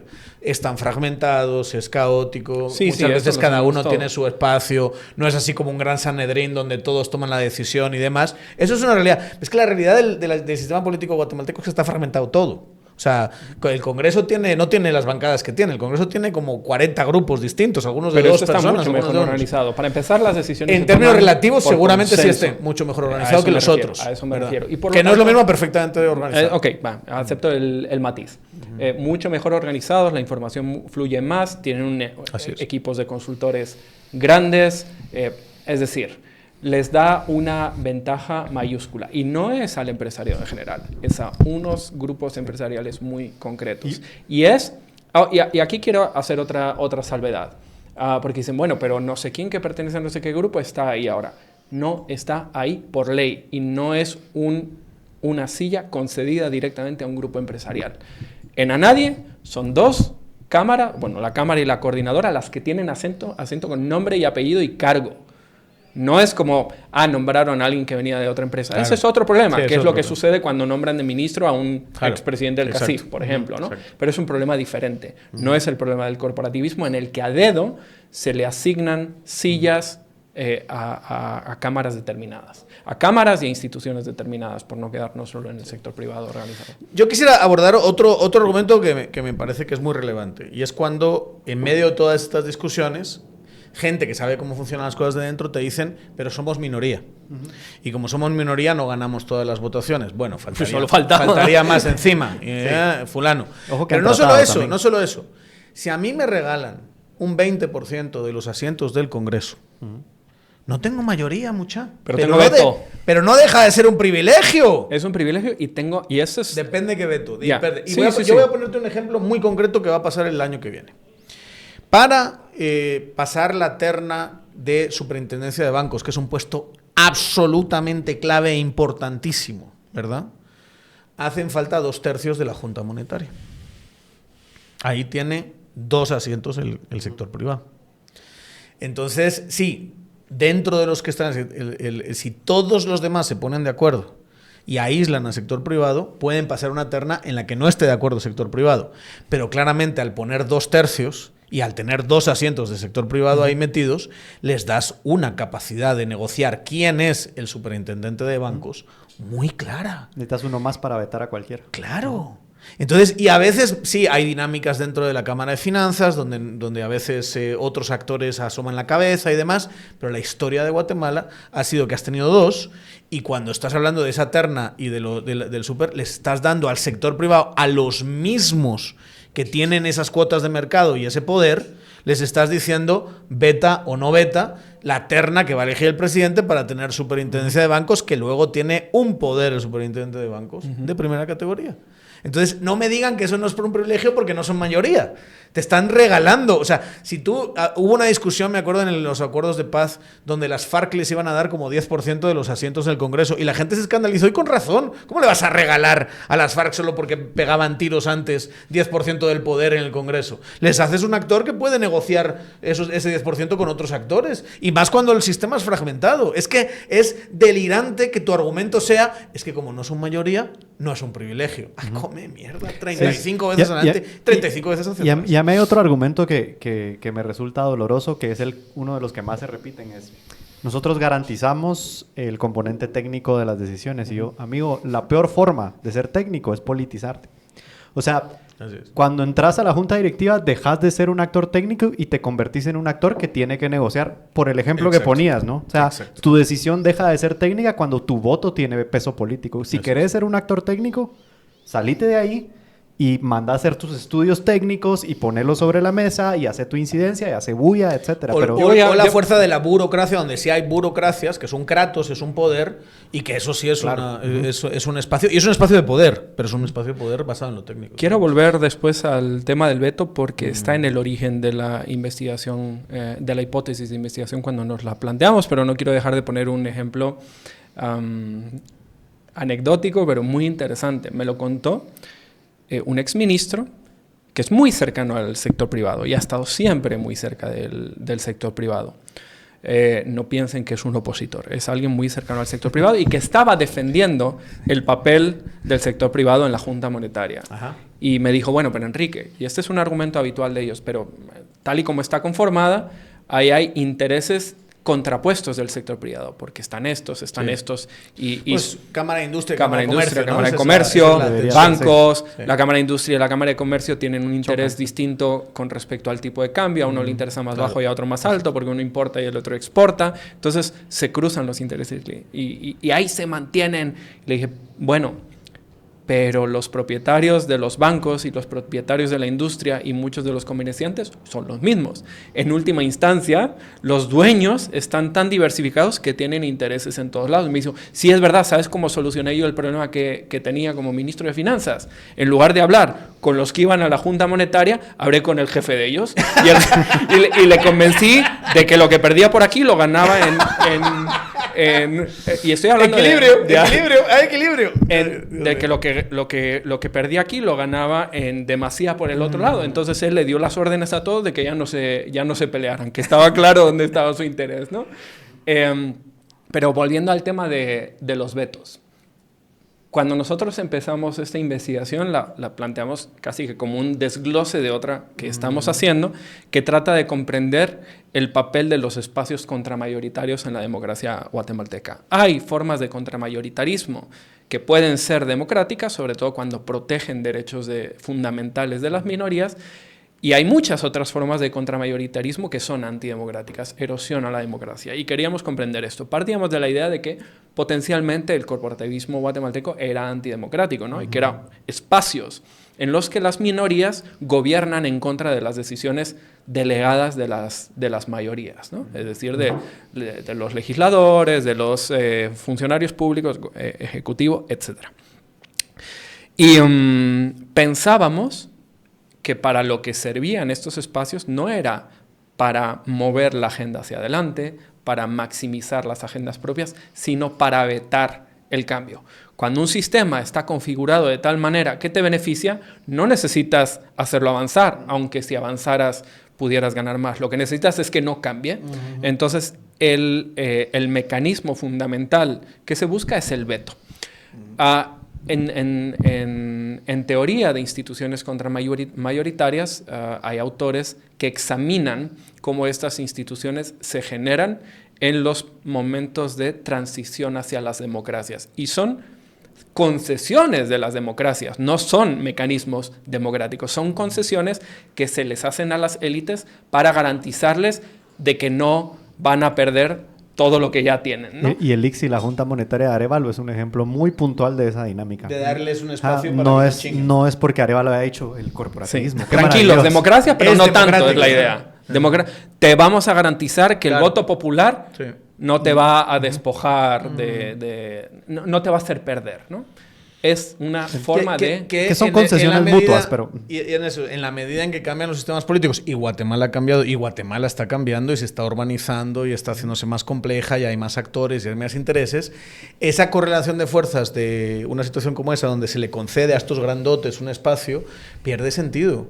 Pierde sentido porque ya hay otros actores, ya hay otras voces, ya hay otras necesidades, y ya casarse con que tiene que estar ahí el mismo que estaba en el 45, pues no se justifica de la misma manera. Por un lado, las circunstancias históricas y el equilibrio de fuerzas cambia, pero por otro lado, también el aplauso o la popularidad de estas formas de corporativismo, neocorporativismo, es cíclica. O sea, era más comprensible que Arévalo lo asumiera, ya hemos explicado las circunstancias, sí. En aquel momento concreto en el que el corporativismo era un arreglo institucional en boga, que hoy ha pasado por varios momentos de auge y de crisis, y siempre o desaparece y luego reaparece reformulado, transformado Y aunando a eso, cuando uno revisa la historia, hay 3 momentos a partir de el siglo pasado en el que hay proliferación. Uno es el 54.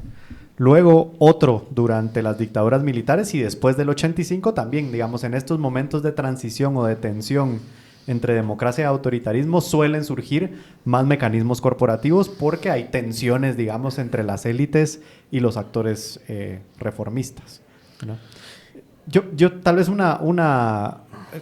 sumando a lo que decía aquí, que lo que se ve es que la dinámica guatemalteca ha sido muy poco creativa para manejar esta proliferación. O sea, seguimos partiendo de la misma premisa de que le vamos a dar al Congreso el poder de crear entidades autónomas y construir, como Víctor Frankenstein, cualquier tipo de monstruo que salga de la negociación de ese momento.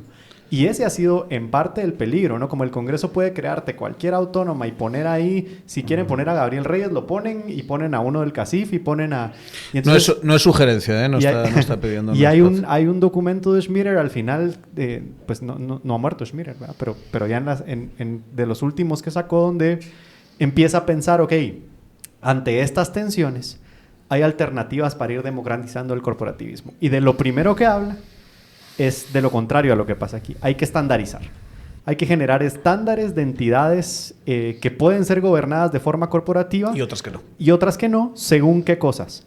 El conflicto de interés, ¿verdad? Esa es la primera de la lista. O sea, lo que determina si una entidad autónoma puede tener una junta directiva corporativa es el grado de conflicto de interés que hay. Entonces, de nuevo, para yo ser un poco la discordia aquí, hay formas en las que los congresistas podrían en sus comisiones de trabajo discutir, ok, ¿es necesario un aparato de gobierno para esta instancia? Sea nadie, sea Covial, ok, sí. Hay conflicto de interés y podemos partir y ir rompiendo quiénes la deben de integrar así, no desde el anarquismo de un pluralismo artificial donde se pelean afuera y luego nos vienen a decir qué ponemos y qué no ponemos.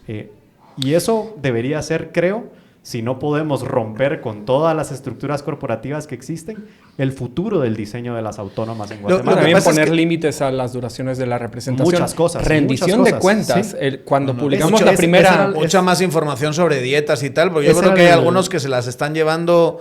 Pero vamos, bien puestas todas las dietas y no sabemos que hay un fulano que se las lleva de gran empresario que ha estado 40 años en lo que sea sitio y ha estado cobrando dietas y si juntas todas las dietas que ha cobrado, no digo el de 40 años concretamente, ¿verdad? Pero algunos otros, a lo mejor son millones de quetzales y no rinde cuentas.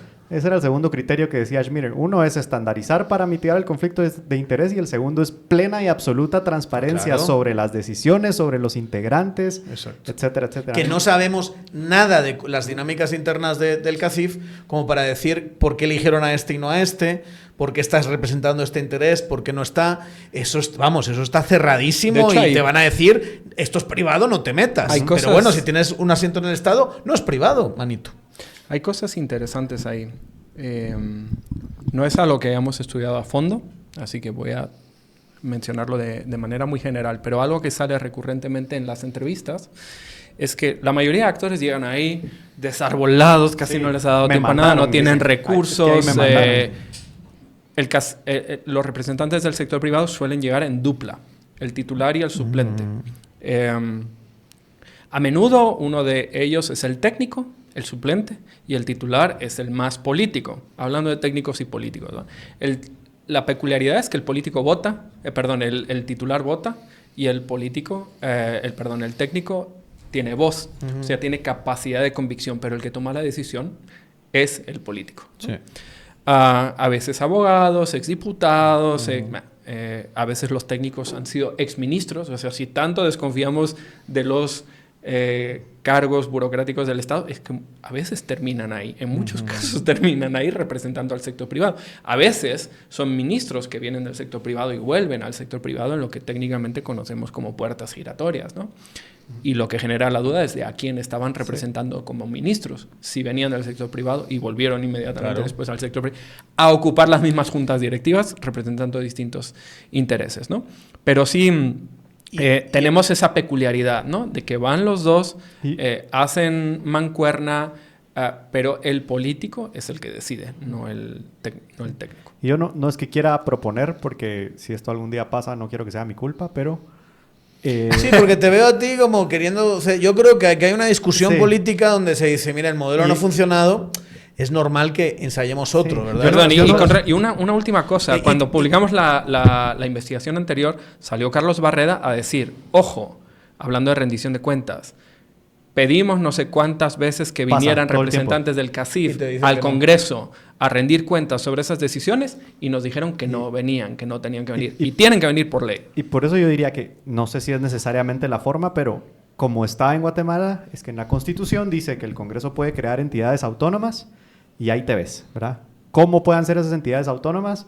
A criterio de los diputados y diputadas de turno. Entonces, ¿por qué no pensar en, tenemos que normar cómo pueden ser las entidades autónomas, de qué tipo de juntas directivas, en qué contextos, qué tipo de actores, por cuánto tiempo? Y eso pasaría quizá por una ley de entidades autónomas y descentralizadas, no lo sé, ¿verdad? Pero... creo que es una forma de... Y en esa ley que se obligue... Podemos hacer una junta directiva donde esté el CACIF. Sí, pero... No, está bien. Mira, ¿sabes? Te voy a decir dos cosas.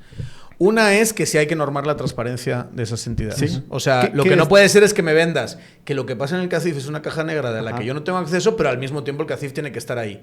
El conocimiento técnico del presidente del CACIF sobre grandes proyectos de infraestructura de APP es cero. O sea, él no lleva aquí y no puede hablar y decir yo técnicamente aporto el conocimiento, porque la clase de proyectos APPs que necesitamos en este país, ni él, y yo diría que casi nadie en este país tiene el conocimiento para hacerlo. O sea, bueno, quizá, ni tú tal obviamente, vez. Yo no me estoy... Es que esa es la diferencia. Yo no me estoy proponiendo para ningún asiento. No quiero estar en ningún asiento, ¿verdad? Y donde, por ejemplo, yo lo ponía en Twitter el otro día, donde estoy yo, que estoy en un asiento de incidencia en la Comisión Nacional contra la Corrupción, no tengo dietas, no mando a nadie, no tomo decisiones de presupuesto, nadie manda sobre mí, no tengo ningún tipo de voto, porque nada se somete a voto en esa instancia. Es un clásico mecanismo institucionalizado de consulta. De consulta. Ahí llega gente a decir qué piensa. Exacto. Y te hacen caso, no te hacen caso, y bueno, pues ahí vas. Pero yo no puedo ni quiero mandar sobre nadie de la comisión, que además son chicos fantásticos. Pero no me acuerdo qué te iba a decir. Era algo sobre esta propuesta de una ley de sí, pero lo que te voy a decir es, a mí este debate me gusta. El problema que yo le veo a este debate es que lo estamos teniendo contigo. Sí. El otro lado te dice, público-privado, imbécil. Está lo público y está lo privado. Y dices, ¿cómo putas voy a poder sentarme a hablar con esta estupidez? Es que quitar el sector privado es totalitarismo. ¿Vale? Son nazis si quitan el sector privado. ¿Entiendes? O sea, llega un momento en que dice, mira, mucha, el modelo fracasó. Sí. Aquí hay procesos de cambio que necesitamos, digamos, que haya un refrescarlo, y pensemos en una lógica completamente... Y voy a dar otro... Perdón, ese es un último criterio que no lo hemos hecho. Es evaluar los resultados de la presencia histórica del sector privado organizado en la toma de decisiones. Si el argumento es nosotros somos el componente técnico y permanente en las entidades, revisemos cómo ha servido Covial. Te van a decir que el Covial no se reúne, que está sometido a no sé qué, te van a decir que es un acuerdo gubernativo, te van a decir un montón de cosas y va a decir, sí, es verdad, el Estado tampoco funciona, pero es que tú tienes una responsabilidad, un pedacito de esto eres tú. Hablemos del INDE, donde son 3 y 3. ¿Qué clase de patrón de comportamiento ha tenido el representante del sector privado en el INDE? Covial? ¿Verdad? Pero lo que pasa es que Covial sí lleva un montón de tiempo sin reunirse, básicamente. O sea, porque lo puedes marginar, igual que la crítica... Daniel, pero no pases eso por alto. No tomar decisiones es parte de la decisión. Sí, claro. O sea, evitar cambios estratégicos en el INDE, en Covial, etcétera, es parte de la decisión. ¿Quién domina el mercado de la generación eléctrica en este país? El sector privado. Sí, claro. No, se podría incrementar el papel público ahí. pero no se incrementa porque no se toman decisiones. Ahora, ¿qué pasa si un funcionario público no tiene finiquito? No puede participar, no puede estar ahí. ¿Qué pasa si un representante del sector privado que cometió delitos en lo público no tiene finiquito, que llega a representarlo como el sector privado? Eso ha sucedido. Y de hecho, en un caso bastante reciente, sí, si no recuerdo mal, en el INDE, CGPLAN argumentó contra esa presencia y logró sacarla de ahí. Porque era un representante del sector privado que había sido diputado y no tenía finiquito. Es más, esta gente tendría que estar aquí sentada. Gente que lleva muchísimos años en estas entidades explicando y dando cuentas de lo que han decidido y por qué lo han decidido y qué clase de influencia han tenido. Poca, mucha, minoritaria, mayoritaria, de veto, no de veto. Eso es lo que tendríamos que estar discutiendo. En cambio, son cajas negras donde se sienten comodísimos. Y, por otra parte, son bien difíciles de transparentar. O sea, para que prestemos atención a las 67 lugares donde están y veamos cada patrón de comportamiento. Son más de 67. 67 hemos identificado. Sí, no, hay más porque hay acuerdos ministeriales donde también se les dan espacios y demás. Yo sí quiero decir una cosa, y esto que quede, y a mí me parece, hay una cosa que me llama mucho la atención, es supuestos liberales argumentando en estos debates, ¿verdad? El marco teórico por excelencia para hablar de capturas regulatorias o puertas giratorias son marcos teóricos de liberales. Es el public choice. Es cuando te dicen, aquí está el grandote, que tiene más conocimiento técnico, que tiene más dinero, que tiene poder de mercado, y aquí está el público, que son gente no tan capacitada, con peores salarios, con peor conocimiento, acaba viendo captura. Eso viene de liberales. Eso es literatura que toda la vida ha estado allí, de Bullock, de Gordon, de Buchanan, de esta gente. Puta, que tiene que haber un respeto hacia esa gente.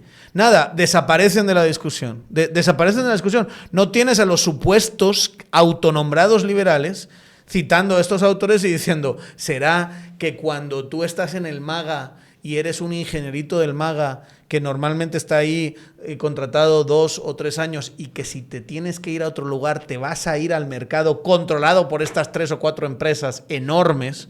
No tendrán contigo cierto poder y dicen, tú chíngame en la parte regulatoria a ver si te contrato yo cuando salgas del Estado.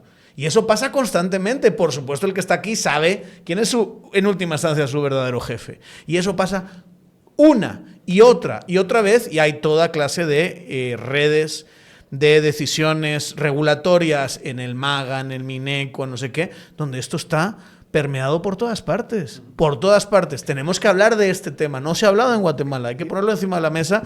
Y yo creo, por lo menos de mi perspectiva, ha sido el liberalismo el que me ha permitido a mí tener un marco comprensivo de estos temas. Pero te vas a autores del siglo XX, pero si vas al que muchos consideran el padre del liberalismo, Adam Smith, o uno de los padres del liberalismo, Adam Smith, tiene una cita fundamental acerca de que no se puede esperar nada para el bien común cuando se juntan un conjunto de empresarios. Eso es una idea liberal de toda la vida. Los empresarios son una mierda. Eso está así. No, hombre, aquí los empresarios no son una mierda. No, es verdad, pero los liberales de verdad dicen eso. Los empresarios, si los dejas solos, te hacen un monopolio, te capturan todo y te tienen encadenado. No, hay que controlar a estos hijos de su madre. Es así. El liberalismo de verdad tiene eso como columna vertebral. La visión del fascismo es esa. Hay que controlar a esos empresarios, ¿no? Hay que meterlos ahí.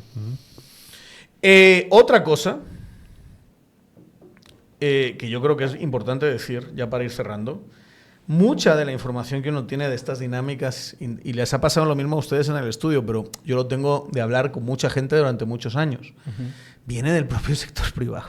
Si yo les digo, ¿quién me dijo a mí?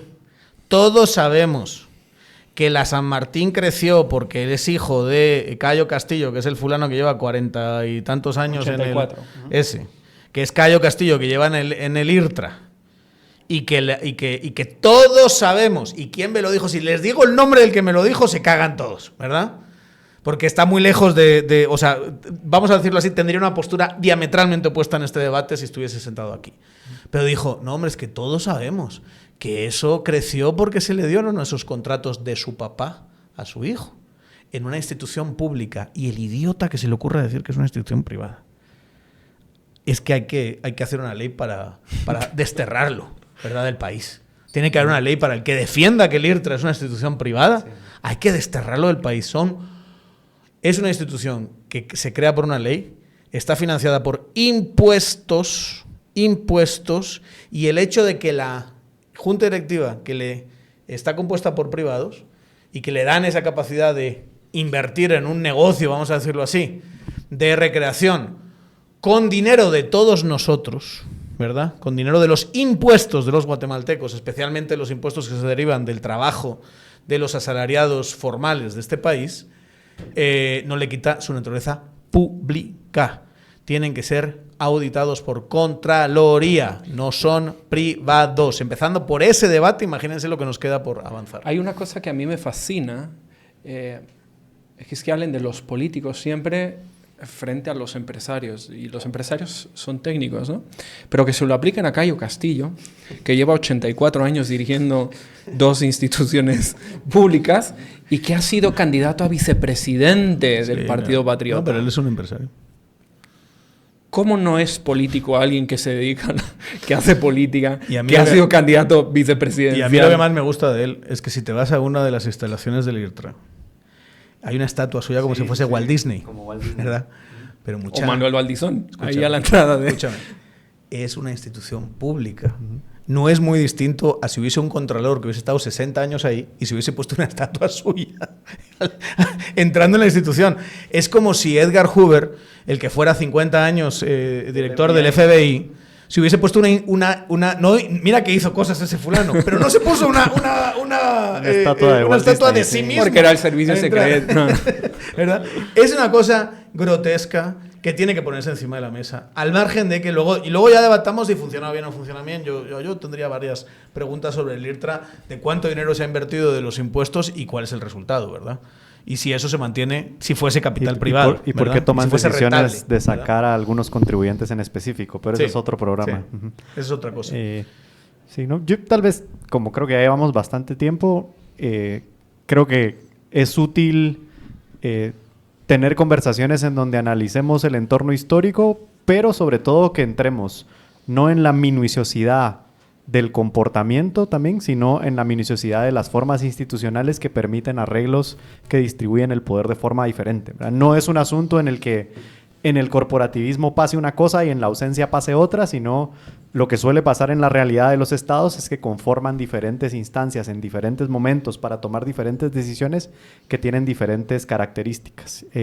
Y esas características las moldea, digamos, la historia política de los países. Lo que quiero decir es que no necesariamente nos vamos a ver en un escenario de decidir si vamos a eliminar a todas las instancias corporativas, o lo que sí estamos haciendo es, o lo que sí podemos hacer es revisar las que existen, ver qué conflicto de interés hay en ellas y qué alternativas hay para reconstituir los espacios de toma de decisión ahí, pero sobre todo, y esta es una demanda sutil que le hago al Congreso, es si van a crear una autónoma con junta directiva, por favor no la pasen a medianoche con una enmienda o con una buscando 107 votos, porque están politizando algo que es técnico. Vaya, perdón por el cliché de la frase, pero con la ley de competencia se abrió un debate en la comisión en la que se llevaron expertos de todas partes del mundo, hablaron empresarios de todo tipo. Recuerdo muy bien cuando habló el representante de estas farmacias y dijo, ok, bueno, con todo su punto mi experiencia es esta. Esos debates alimentan la decisión sobre si en una junta directiva debería o es conveniente que haya o no empresarios. Y qué tipo de decisiones pueden tomar esos empresarios estando en una junta directiva, o qué tipo de mecanismo de consulta van a tener. Nadie los está sacando a patadas, pues solo estamos teniendo una discusión sobre lo que es conveniente para el país en términos de decisión de política pública y el rol que ellos deberían de tener para esa conveniencia. Y yo te añadiría algo ahí, y a mí sí me gustaría, digamos, que quedase claro para todos los que están viendo esto y no están de acuerdo con lo que se ha dicho aquí. Este es un debate que me parece que es serio. Sí. El estudio que han hecho ustedes, yo les felicito de verdad porque es un estudio serio. Tiene marco teórico, tiene datos, tiene una aproximación, tiene reflexiones, tiene información sacada de entrevistas, de experiencias de la gente, tiene todo eso y se le pueden poner muchísimos matices. La reacción de muchos fulanos ha sido, estos son unos talibanes ideológicos. O sea, es que plantear sacar al sector privado se entiende desde el resentimiento, desde la envidia, desde el fanatismo ideológico, desde todo eso. Eso no es forma de tener un debate. O sea, escuchen este programa y díganme si aquí no hay sustancia para sacar al sector privado o no sacarlo. O además que no estamos totalmente de acuerdo. Exacto, pero ¿no? deberíamos tener otra clase de posturas. Incluso defendamos un no tripartito como Dios manda, ¿verdad? Claro, que aquí le dice sindicatos y dice, no, puta, no metamos a Joviel de un tripartito a decidir absolutamente nada, ¿no? Que también es lo que también es lo que ha pasado tradicionalmente en el Ministerio de Educación. El punto ahí es, tengamos el debate serio.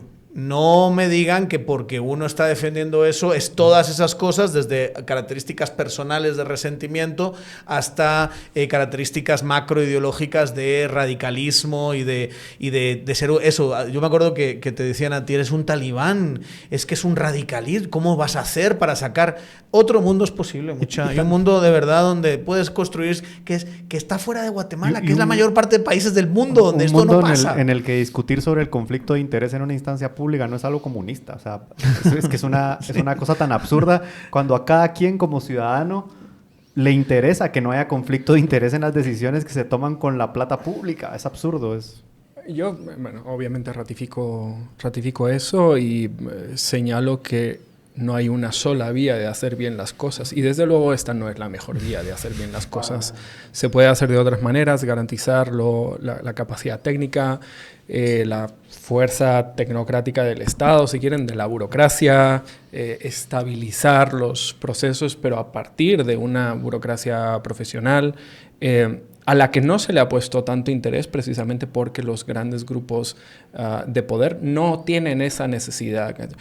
Donde los grupos de interés tienen esa necesidad, encuentras burocracias tecnificadas, como por ejemplo en el Banco de Guatemala, o en el Ministerio de Finanzas, incluso, donde no les va ni les viene, no encuentras ese tipo de burocracia.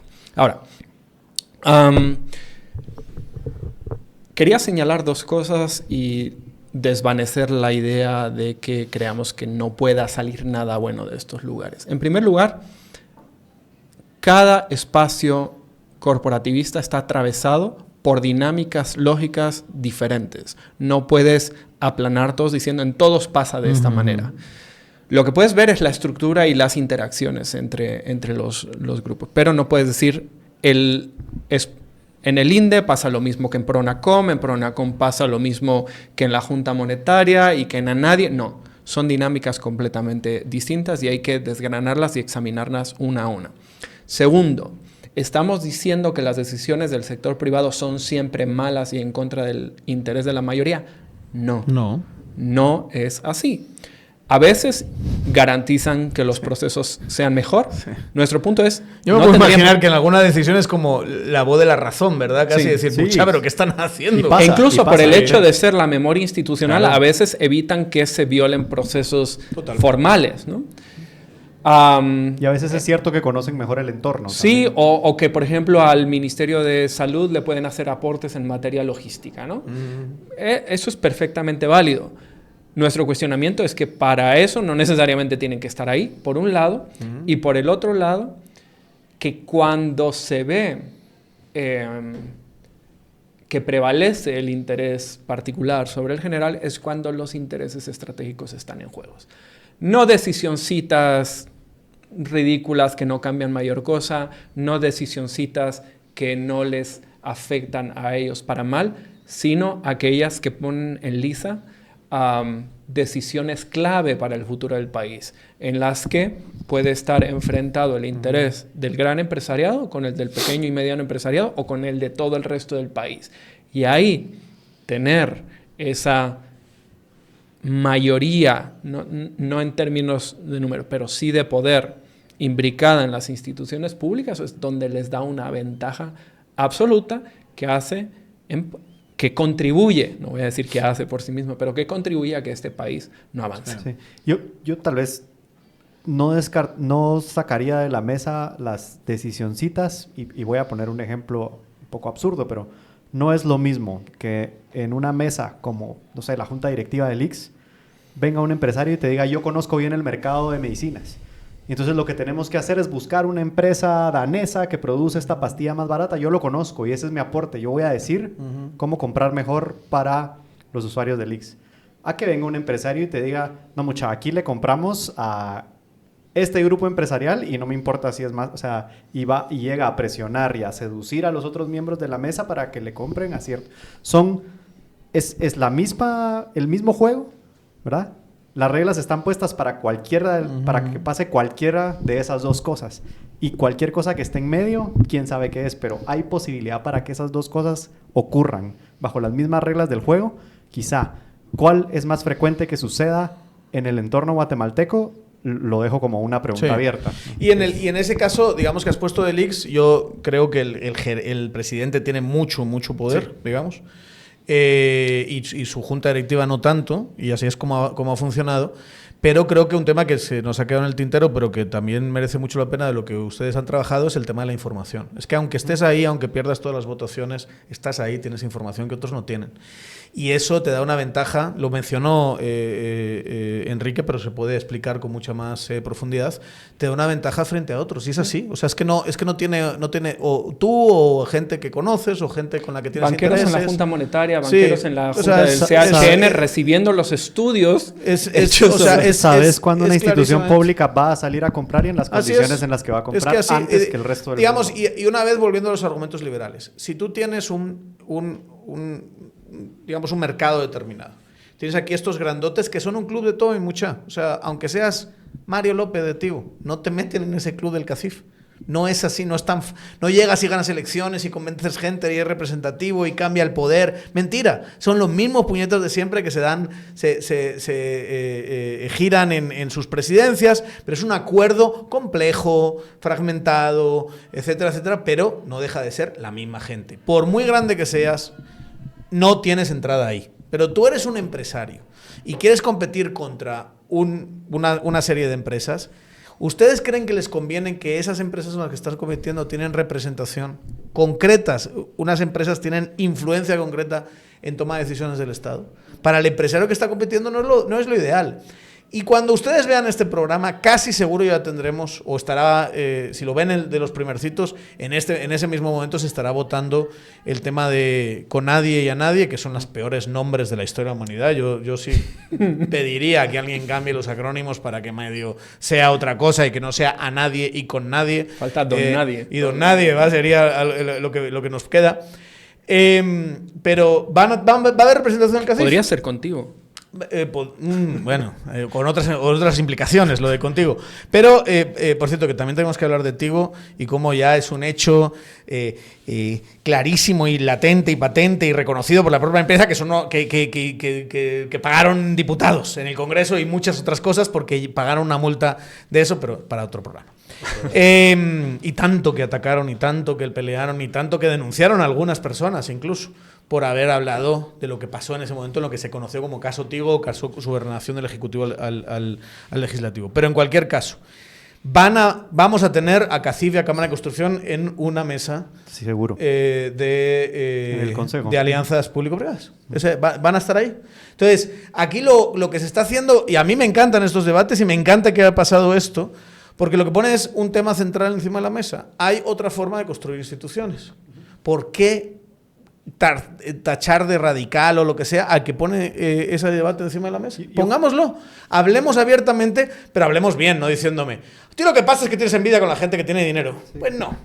Y ojo que esto no termina, se viene una discusión probablemente sobre una institución reguladora del agua, sobre una institución reguladora del aeropuerto. Entonces, esta discusión viene y es conveniente irle metiendo... Por cierto, en la propuesta que hizo CACIF para una ley de aguas, creaban una junta corporativista en la que estaban ellos. Obviamente. Pero la que presenta el MAR no. No, yo sé.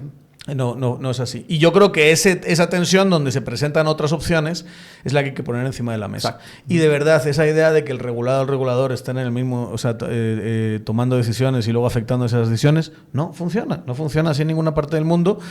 Y la verdad, los países que mejor funcionan han tendido a eliminar esta clase de cuestiones, y donde todavía sobrevive el corporativismo es un corporativismo de naturaleza completamente distinta. O sea, esa idea del corporativismo guatemalteco es algo tan particular, es algo tan específico. O sea, es que ni siquiera en América Latina es predominante. Voy a hablar de mala memoria, pero hasta donde me dio tiempo de revisar en órganos de toma de decisión de alianzas público-privadas en América Latina, había 2 en las que tenía cierta participación con voto. Creo que una era Honduras y otra era un país... Creo que El Salvador, ¿no? Salvador. El Salvador es el otro. En El Salvador tiene México una... no. México no, Brasil tampoco. En El Salvador Chile tampoco. Tiene papel consultivo. Sí. En El Salvador solo en las APPs. Acuérdense que Bukele eliminó al ANEP, resto, que es el CACIF de allí, en todo lo demás, de un brochazo, además, como hace él. Que tampoco queremos eso, ¿verdad? El autoritarismo estilo Bukele. Pero de un brochazo los quitó de todo. Pero si analizas la de APPs, sí están ahí. Y la verdad es que las APPs en Salvador no son el ejemplo de lo que mejor funciona, sinceramente. Así es. Entonces, bueno, yo creo que es una forma de plantear el debate. Por favor, planteémoslo de una forma seria, porque si no, lo que nosotros de este lado lo que vamos a hacer, los que somos anticorporativistas o semi-anticorporativistas como Gabriel, va a ser reírnos, ¿verdad? Porque si no puedes hablar con alguien que te dice, cuyo gran argumento es eres un embudioso o eres un radical yihadista, ¿verdad? Por plantear un debate. Que te estás contradiciendo serio, porque esto fue idea de Arévalo. Fue Arévalo. Sí, el que llegó un día y dijo, metamos a empresarios a tomar decisiones en el Estado. No, hombre. No, yo creo que eso claramente es un mensaje dedicado a manipular psicológicamente al presidente. Es decir, estás acabando con el legado de tu padre, ¿no? Por cierto, no hemos hablado de eso. ¿Cuánto llevamos ya de programa?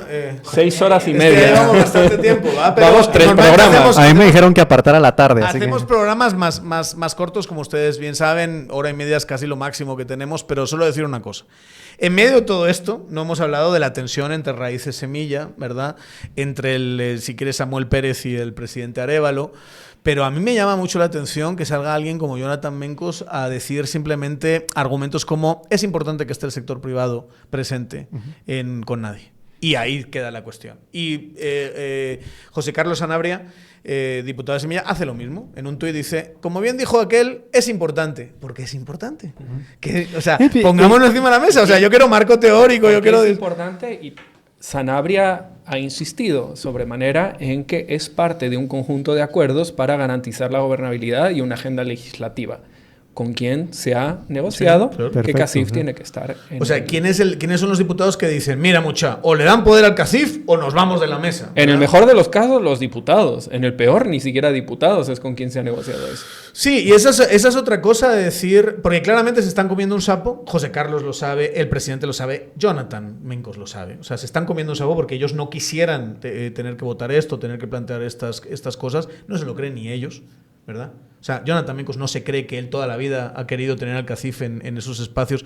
Y no es una cuestión de que opinemos distinto o no. Es que no se diseñan instituciones de este estilo así en ninguna parte del mundo donde funcionan. Y él lo sabe, El tema es la interpretación subyacente de que el presidente tiene que estar tratando bien al sector privado. ¿Para qué? ¿Para que no le den golpe o para que no se sumen a los golpistas? Eso es lo que no para sabemos con claridad. Esa es la parte que tiene que ser enunciada un poquito mejor y que tiene que ser debatida, porque si lo que hay que hacer es darle las nalgas al CACIF para que no nos dé golpe de Estado, entonces, perdón, pero yo creo que es una discusión que hay que tener. Darle las nalgas es un término técnico de las ciencias políticas. Pues yo diría que sí, por lo menos en Tangente lo es, ¿verdad? Sí.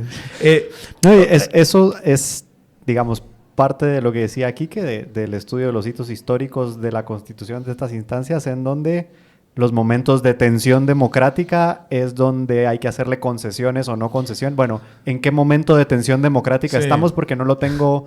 O sea, más allá del golpismo en Gerona, ¿qué otras tensiones democráticas tenemos? 2026, ¿verdad? Seguramente. Y las elecciones de segundo piso.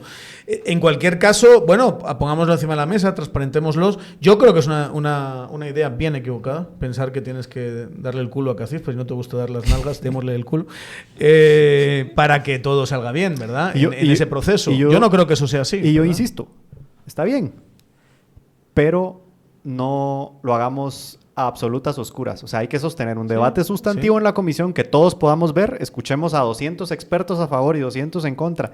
Si a pesar de eso quieren votar porque esté CACIF y la Cámara de Construcción ahí, y eso es un acuerdo político, ok, pero ya que dejamos el marco de evidencia de qué evidencia estamos desestimando. O sea, yo no me opongo a que las decisiones políticas predominen sobre las técnicas en momentos de crisis, porque es algo que sucede, pero por favor, hagamos el ejercicio de tener la discusión técnica en la mesa que corresponde, que es la comisión. Y luego, fiscalicemos cada uno de los potenciales conflictos de interés y las decisiones que se tienen en esos sitios, porque muchas veces, una vez que se aprueba la ley, se convierte en una especie de caja vacía. Fantasma. Y ese es el valor, digamos, del trabajo extraordinario que han hecho. La ley se aprobó en chicos. 2010 y venía a ser la salvación para la infraestructura pública. Una mierda. ¿Qué ha ocurrido 15 años después? Una carretera que todavía no se ha terminado. Y lo increíble de eso es que el argumento en la hora de sesión de la comisión fue: ok, esto no ha funcionado, dejemos la estructura de la Junta igual como estaba.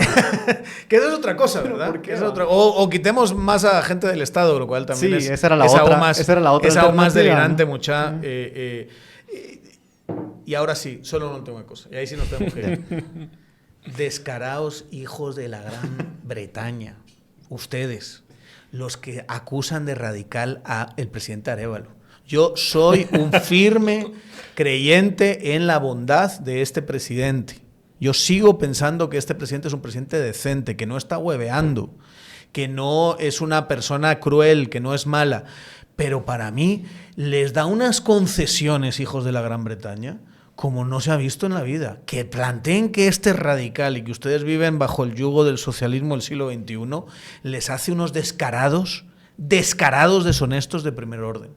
¡Qué bien les está tratando! Yo quisiera que les tratase el presidente Arévalo muchísimo peor de lo que les trata. Les trata genial. Y por muchas veces que aumente el salario mínimo, que yo no sé si lo va a hacer, bajo esta lógica no debería hacerlo, porque el salario mínimo molesta mucho a estas mismas personas, ¿verdad? Yo lo que he oído es que estaban esperando a ver qué hacía con el salario mínimo para declararle la guerra. Yo sí entiendo por qué hay molestia con Arévalo, porque aunque es cierto que les trata, incluso verbalmente, ¿no?, como un demócrata, o sea, les trata como personas, les trata como interlocutores. Les trata bastante mejor que a diputados, por ejemplo. Exacto, les trata con amabilidad. También les tiene desconcertados, porque hay una cosa que es cierta. Están obteniendo concesiones del gobierno a cambio de nada, por el motivo que sea. Yo no lo entiendo muy bien. Uno puede ser por mantenerles tranquilos, otro puede ser por tenerles colaborar porque creen que son un actor relevante, o por el motivo que sea, les está haciendo concesiones y no está pidiendo nada. Pero también les ha cortado canales y mecanismos a los que estaban acostumbrados. Hasta donde yo sé, no sé si esto haya cambiado en los últimos meses, no hay comunicación directa con el presidente y acceso sin absolutamente ningún obstáculo. Ahora están teniendo que hablar con funcionarios que ellos consideran de tercer nivel. Y eso les molesta porque están acostumbrados al tránsito expedito en casa presidencial o a escribirle directamente al presidente a su celular. Y eso no está ocurriendo. Que eso no esté ocurriendo no quiere decir que no esté habiendo concesiones, como acabo de mencionar. Pero ese tipo de prácticas que ilustran el acceso irrestricto y el poder mayúsculo del que han gozado en gobiernos en el que incluso les podían regañar y pegarles gritos por teléfono, ahora no lo tienen. Y eso genera desconcierto y eso genera incomodidad. Y por eso siguen teniendo este tema. Pero perdón, y esto como son veletas y van de un lado para otro, yo les puedo asegurar que cuando se escaparon los mareros y toda la vaina y toda esa crisis, tenía circulitos, que es lo que suele pasar, del sector privado tradicional muy arriba diciendo ya se va Arévalo, no sé qué, no sé cuál, ¿verdad? Y además colaborando en ciertas, no en el golpe, no en el ya saquemos Arévalo, pero sí en ciertos ataques y desgastes y demás, que es otra cosa maravillosa de ver. Es maravilloso ver tanto al sector privado en sus cámaras como a gente del sector privado individualmente, como a altavoces, aldáteres del sector privado como República, descubriendo, lo decíamos antes, ¿verdad? Han descubierto el narcotráfico en política, han descubierto la corrupción, han descubierto que hay ineficiencia en el Estado, han descubierto, es una cosa enternecedora lo que van descubriendo. Bienvenidos a los que estamos de este lado, que lo llevamos hablando décadas, ¿va? Hay una cosa que no han descubierto, que es la captura del Estado. Sí, esa es la parte. Y esto es relevante porque siempre nos andan recriminando una suerte de resentimiento a nosotros que hablamos de estos temas y a la población en general. Sí, claro. Pero pero al mismo tiempo sostienen que la población está agradecidísima porque generan empleo, generan riqueza, generan prosperidad, etc. Y son los que saben cómo se hacen las cosas, ¿no? Bueno, tengo delante de mí una gráfica que habla de la percepción de captura del Estado en Centroamérica desde el año 2004 hasta el año 2023. Y Guatemala siempre se encuentra entre los países en los que la población tiene mayor percepción de captura del Estado. Pero es que en 2023 era el que más alta la tenía. ¿Qué significa captura del Estado? No es corrupción. No es corrupción. Es el dominio del Estado por parte de las élites y generalmente las élites empresariales. Entonces, la población guatemalteca es de todas las del Istmo la que más percibe que este Estado representa los intereses de las élites. Entonces, si quieren entender por qué la población no está agradecida, es por eso. Y ese indicador es el que más directamente se relaciona con el sentimiento de insatisfacción y de injusticia de la población en Guatemala. Y yo para regresar la conversación es, si esa simbiosis entre empresarios y Estado persiste, no pueden los empresarios mismos hablar de un sistema corporativista funcional. El primer requisito para que haya un sistema corporativo que funcione es que ambos actores se sienten en una mesa a negociar en condiciones de independencia. Y de equilibrio, digamos. Y eso tiene aquí 200 años de no ser así, y yo no veo que ellos estén participando en romperlo. Entonces, bueno, una última... No, un último documento. Ya está. Podemos, te quedemos para otro día porque esto ya está vuelto largo y uno tiene que ir a trabajar y hacer cosas. Invitar al debate. Yo creo que eso es lo importante. Hay un documento fantástico, de verdad, de mucha calidad, que se puede criticar, que se puede discutir, que se pueden tener todavía matices. no está publicado. Y si no quieren leer a nosotros, lean a Schneider, lean a Schmitter, o sea, si no... Pero hay dos partes en Plaza Pública que ya te dan un contexto bien interesante de lo que está en ese documento y léanselo, digamos, váyanse a Plaza Pública porque es allí y tengamos un debate serio, porque yo, últimos meses... Estoy aprendiendo en Twitter que yo no puedo hablar porque estoy gordo, digamos. O sea, no solo porque soy un resentido y un mantenido y no sé qué, no sé. Pero sos canche. Pero una de las... sí, pero esa parte no me la dicen, ¿verdad? Y además, soy canche de verdad. Si me preguntan a mí. Mi percepción, mi autopercepción es que en muchos casos dice, claro, como es canche, yo le miro y digo, canche soy yo. Entonces, no es canche. Eso ya son canas, no es... En fin.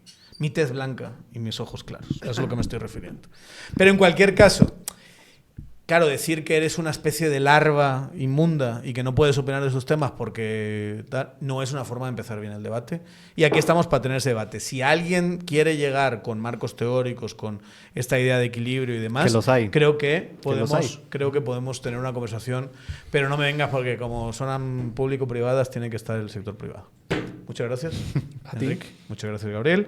Muchas gracias a ustedes por habernos aguantado hasta ahora, que he sido de los agentes más largos que hemos tenido, pero este tema nos gusta, nos emociona, nos enciende y tenemos muchas cosas que decir y de verdad hay mucha sustancia en lo que han escrito estos jóvenes dinámicos que nos han presentado en gran medida hoy aquí. Ya saben, denle like, denle comentario, denle a suscripción a nuestra página de YouTube o síganos en las redes sociales como Tangente GT. No se olviden tampoco de las plataformas de podcast.